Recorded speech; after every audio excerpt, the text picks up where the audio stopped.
A hero and a survivor. When floodwaters came rushing through an Ingram RV park, Jorge Galvan jumped into action and saved lives.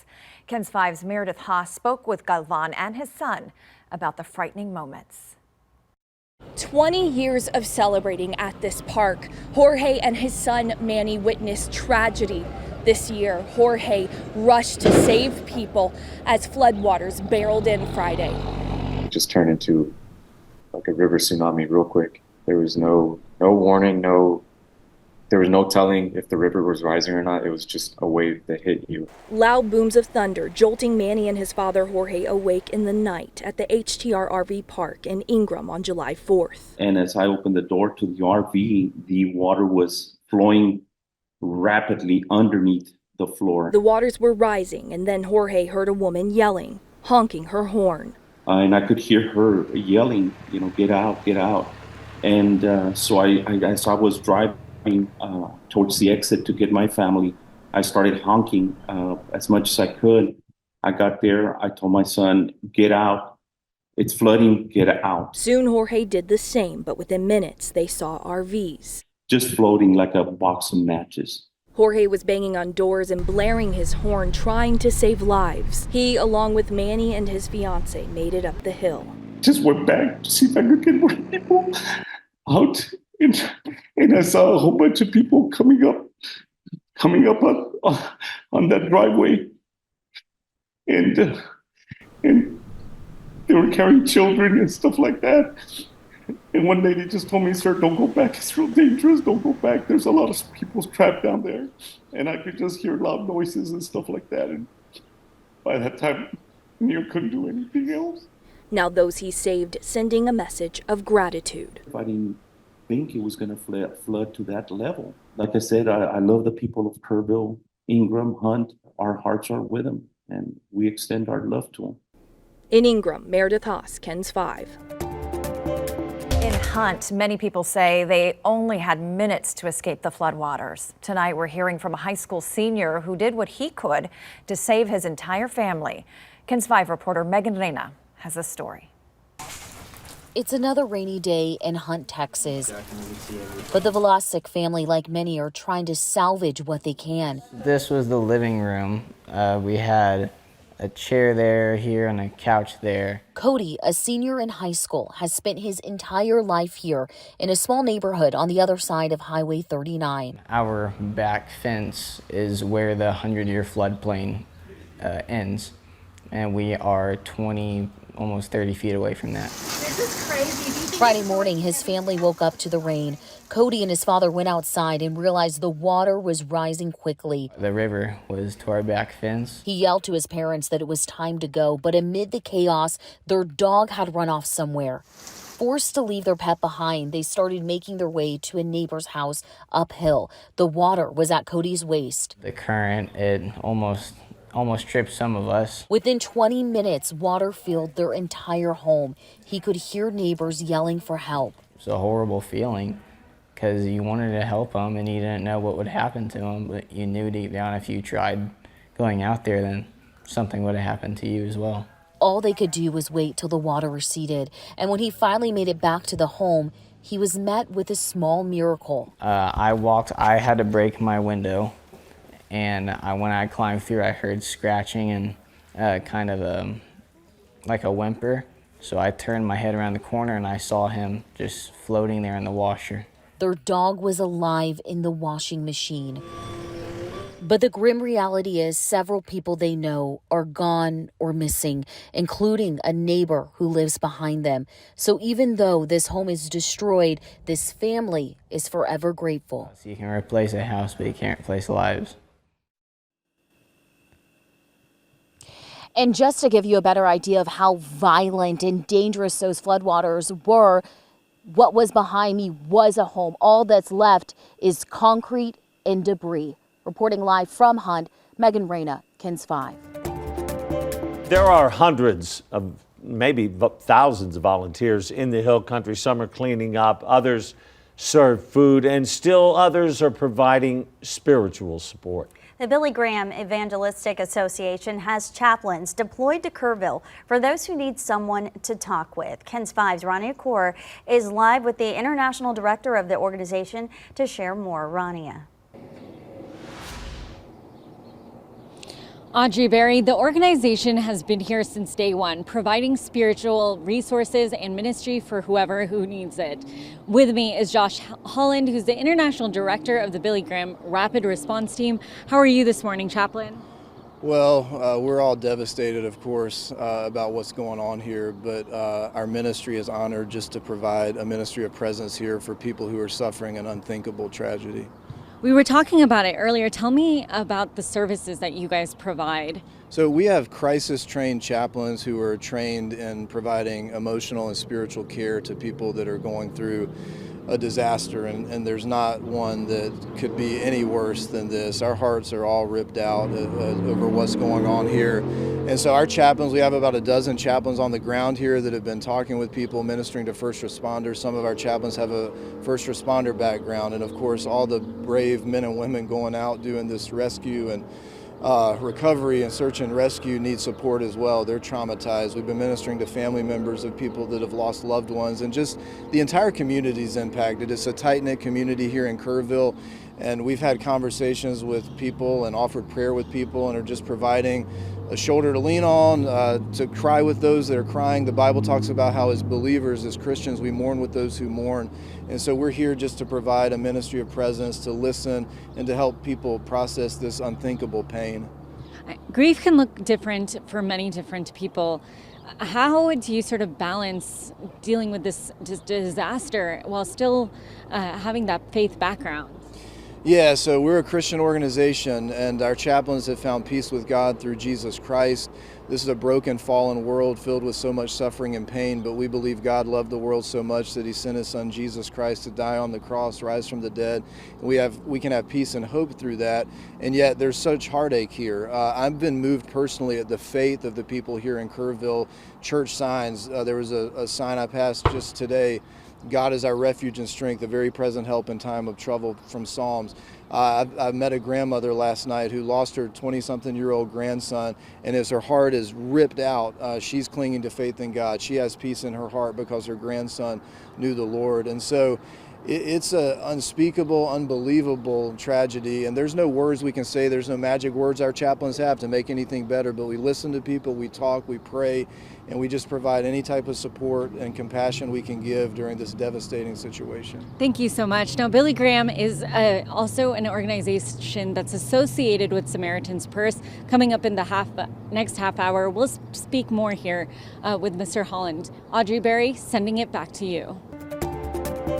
Christian Fell is 6 feet tall. This is where he stood for 3 hours. He tells me at the peak, the water was to his knees. Start to get up, and as I swing my feet over the side of the bed, I realized I was standing in water. With water rushing in from the Guadalupe River, Christian Fell found himself scrambling to survive on Friday morning. I was trying to climb onto that piece of furniture right there, but I couldn't climb onto it because it just kept tumbling and rotating under the water, so I couldn't make it onto the air mattress. So then I realized the window was broken, so I swam through the window, and I was standing on that meter box right there for the next 3 hours. Balancing on his tiptoes, alone, his family staying at another spot down the road. I was just standing on the top of it. I was holding on to the with my arm inside one of the slats in the roof for a couple hours, like 3 hours. Help just a short distance away as he could see flashing police lights. I noticed I could finally climb down whenever there was a police officer walking through the street right here with his flashlight. So I just hopped down, and that was the end of it. For his mom, Andi, reuniting with her son. How do you feel when you finally got the call that he's okay? There's no words. As for Christian, I'm just happy to be here. Just excited to go home, go back to work, I guess. I don't really know. Rania Kaur, KENS 5. Tonight, we're getting a glimpse of the devastation in Hunt. Just miles away from nearby campgrounds, destruction is evident. And while some homes are still standing, what is left inside one home is another story. KENS 5's Rania Kaur has the story. This is an Airbnb that was supposed to be occupied by a family over the weekend. Built from concrete, the structure is still standing, but floodwater and debris have left their mark. It's a concrete home built to last. We weren't expecting a flood this high. You know, we've got about 5 feet of water inside the building, and we're almost 20 feet above the water. Devastation now evident from the trees blocking the entrance, but inside. We've seen it on the news, and we've expected bad, but when we get out here, we realize really how bad it is. A bathroom curtain shows just how high the water got. The landscape will never be the same. Just a year ago, Jonathan Ochoa and Michael Duran with the company Eurotex finished the home, and it's been rented out as an Airbnb. You know, so it's total devastation. You know, it's heartbreaking and heart-wrenching to us because, you know, we grew up along this river. In all of our lives, born and raised in this town. Duran almost stayed here with his family for the weekend. It's shaking me up coming out here, just looking around, just the drive. As you get further and further into Hunt, it gets worse. It gets scary, and it's just sad what people have gone through out here in this area. I'm Rania Kaur, sending it back to you. Is another one of those amazing stories of survival from the flooding. Two sisters trapped in an RV, saved by their father and a stranger. And the teens were in the RV when it was swept away by floodwaters. KENS 5's Henry Ramos spoke with them and has their story. I love y'all guys, baby. A family holding each other closer to them, as this family was nearly broken apart by the fury of floodwaters. Seeing the debris, seeing the current, seeing everything just rushing. And so having them on the line and hearing them. A phone call Mom Bonnie Chetwood won't ever forget. On the other line, her 13 and 16-year-old daughters trapped in a moving RV. The water was rising and rising fast. Between the time where it was at the second step till it was at the door step, maybe 10 minutes, I would say. But at that point, it started coming into into the RV. Yeah, the girls' parents, who only lived minutes away, rushed right over, greeted by nonstop rain and knee-high water. So if you can imagine the water, I can hear my 13-year-old in the back crying. Brooke saying, "Are you here? Are you here? What do we do?" Bonnie says her husband and a complete stranger, a veteran, grabbed an extension cord to safely get the girls and the dogs. My dad was holding on to Wayne, making sure that he didn't get pulled with the current, and Wayne went to go grab us. 13-year-old Sophia made it out through a back window, while Brooke got out through this small window. It's a miracle. First embrace, their mom. I did not want to let go of her. Did not want to let go of her. A family, thanking God they are alive and together. We were saved, so then the most we can do now is just help other people. Another thing is value life, because you truly never know when your last days are going to be. Y'all are here. Thank God. Henry Ramos, KENS 5. A mother in Comfort is now looking for housing after taking shelter at a restaurant in Bernie to get her 5 kids out of danger. And KENS 5 reporter Simone Simpson spoke with her and her family to learn their story. Simone joins us now live from Comfort with the aftermath of the flooding damage there. And Simone, what did she tell you? Hey there, Sarah. She told me a lot of things. She even got emotional during our call this morning. But I want to tell you, it has quieted down here on this property in Comfort. Earlier this morning, there were more than a dozen volunteers trying to clean up the area. Now, Jacqueline White, who you will meet in just a moment, said that she's grateful that her and her kids made it safely off of the property when those flood warnings came in. And so one thing she wanted to share was that, call it mother's intuition, but she had a gut feeling that something was wrong on the morning of July 4th. Me and my kids got out about probably 10 minutes before the water got to our house. Jacqueline is grateful she listened to her gut feeling the morning of July 4th. She was receiving flash flood alerts on her phone. I started packing a bag, like just an extra pair of clothes for each person in our house. Because I guess I just had a bad feeling, I don't know. Then I heard this really loud noise outside, so I went out on the porch, and a fireman in a fire truck was there, and he said, we're evacuating everybody. Jacqueline and her kids headed to Bernie and took shelter in a Denny's. That's when she received a call from her mother. She said, your house is underwater. So I started crying in the middle of Denny's. This is the cabin Jacqueline and her kids were staying in. You can see from the smooth pile of mud, the cabin shifted about 20 feet. The stilts now collapsed underneath. My first concern is the housing for her and the kids, because that's the most immediate, insecurity that the family has. That's Jacqueline's sister, Tiffany. Still ruined most of the furniture, bookcases, everything on the first floor. The family is relying on the help of strangers to help Jacqueline and her kids find peace of mind through GoFundMe. I know everyone's helping in every way they can.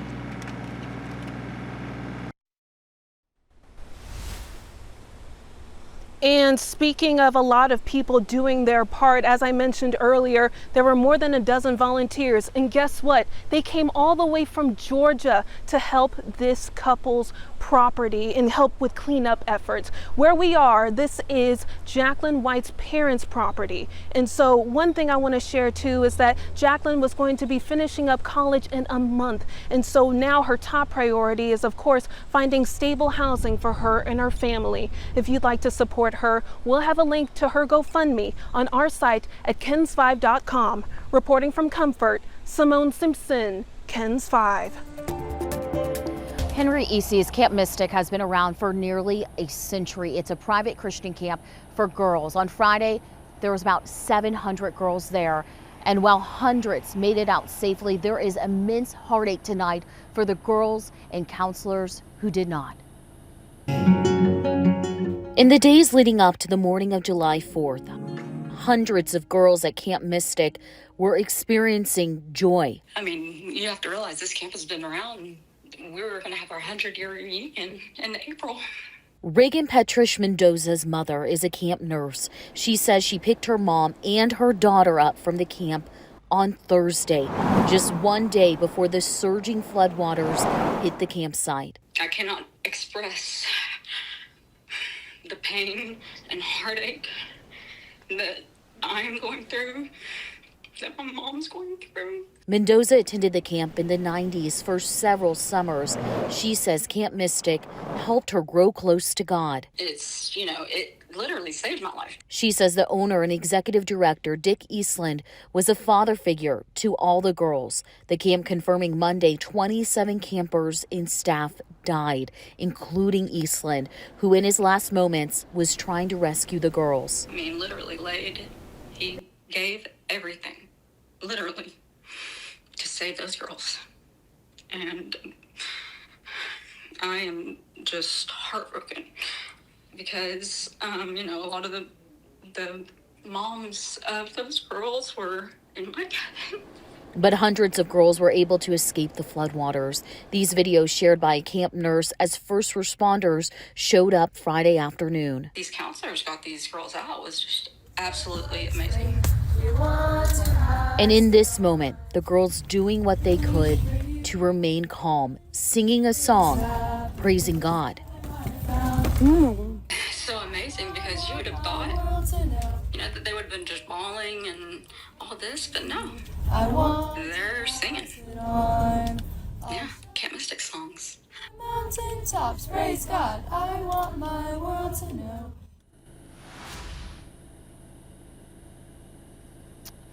Again, 10 campers and one counselor still unaccounted for tonight. And this road here from Ingram to the campsite is blocked off by DPS troopers, so no one gets in the way of that search and recovery mission. Reporting live from Kerr County, Megan Reyna, KENS 5.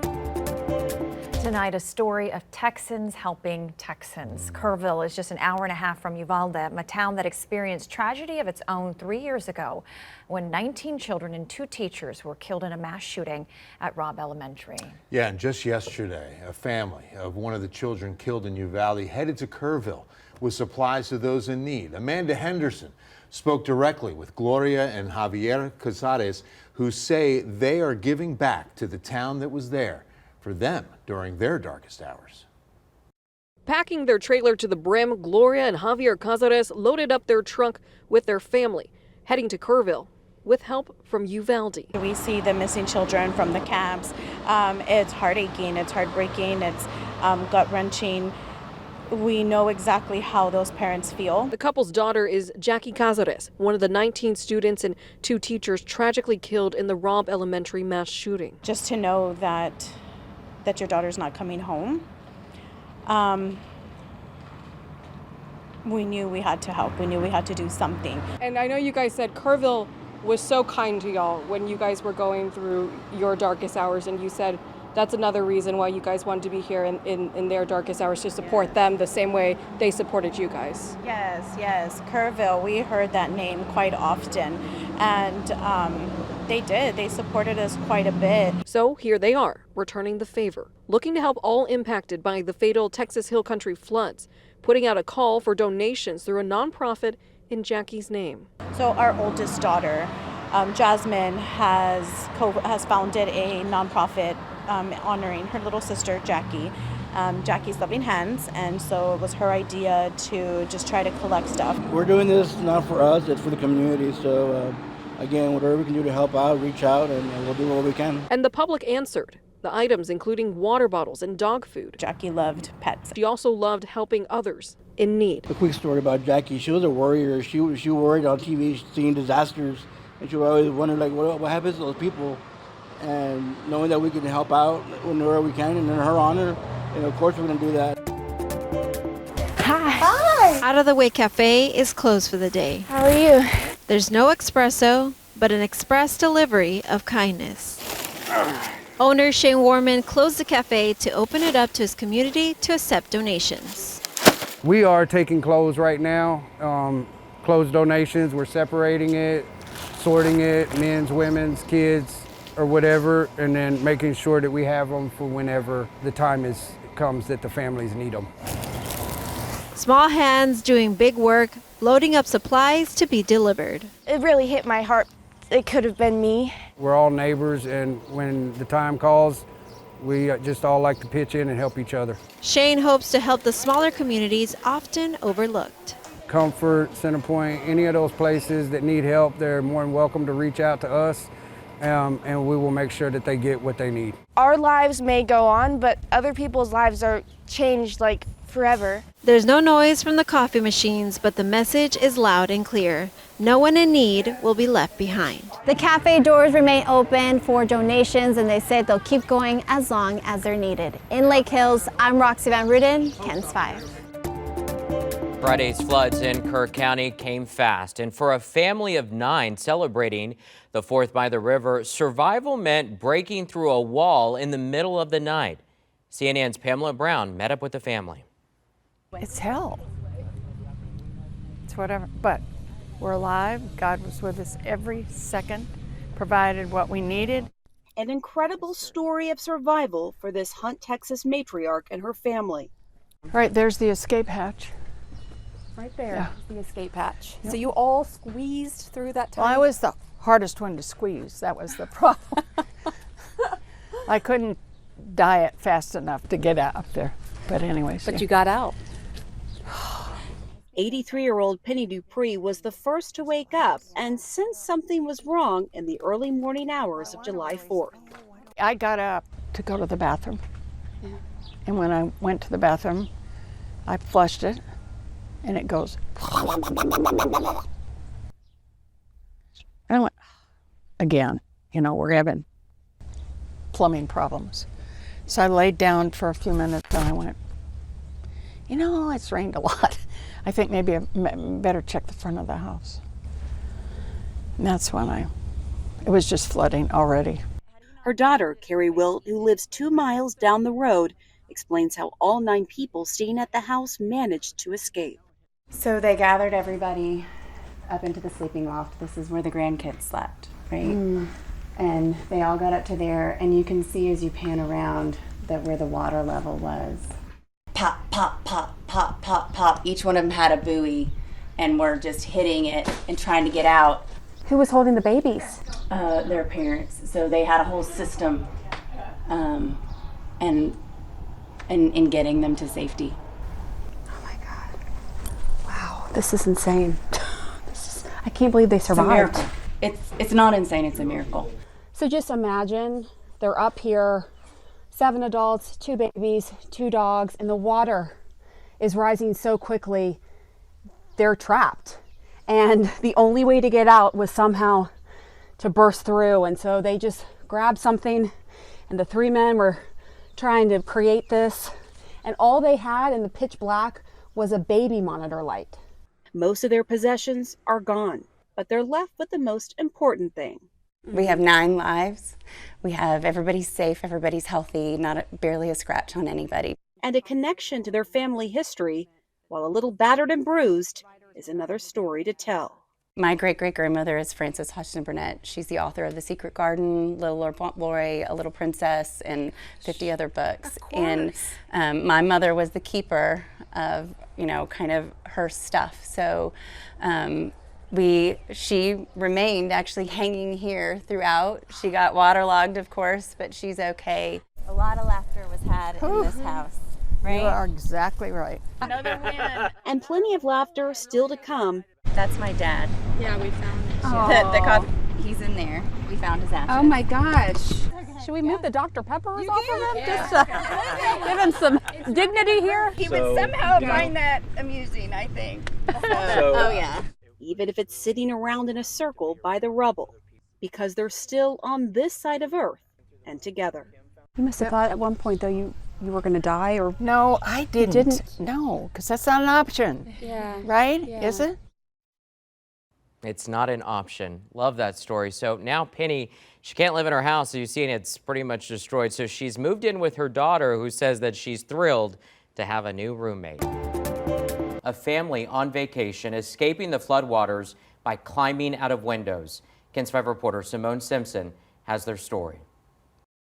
A pastor and his family were in the hill country for family vacation, never expecting having to escape from floodwaters through a window. It's our little retreat, and we came up for the weekend just to enjoy the 4th of July with family. What was supposed to be a dream vacation quickly turned nightmarish. And then about 1 a.m., 1:30, I got woken by really loud thunderstorms. I've never been around such heavy storms. Mike Oakes says it wasn't long before the Guadalupe River started rising. And so that's hard. Along with his concerns. Went out and was checking the house and noticed water coming into we have a sunken dining room area, and there's water getting in there. Mike and his 16-year-old son moved quickly, treading through waist-high water to higher ground after neighbors signaled to them that they could take refuge with them. They were shining lights and screaming for people to come up. They went back to the house for their remaining family members and dogs.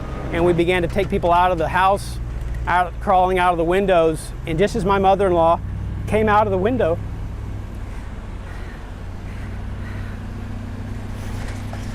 the water dropped like 2 feet, and just enough where it was like knee, thigh high, and it made it able for us to carry our dogs and get our moms who are in their 80s out of the house. Mike's mother and mother-in-law were airlifted to the hospital. You know, we lost some property and we can rebuild, but we didn't lose any lives, and we're really grateful, and a lot of people did, and that's hard. Mike, who pastors, refers to Psalm 77. It starts out with, there are hard things in life. It even talks about floodwaters are rising. But God's still there. He's taking care of us. And those two things happen at once. Simone Simpson, KENS 5.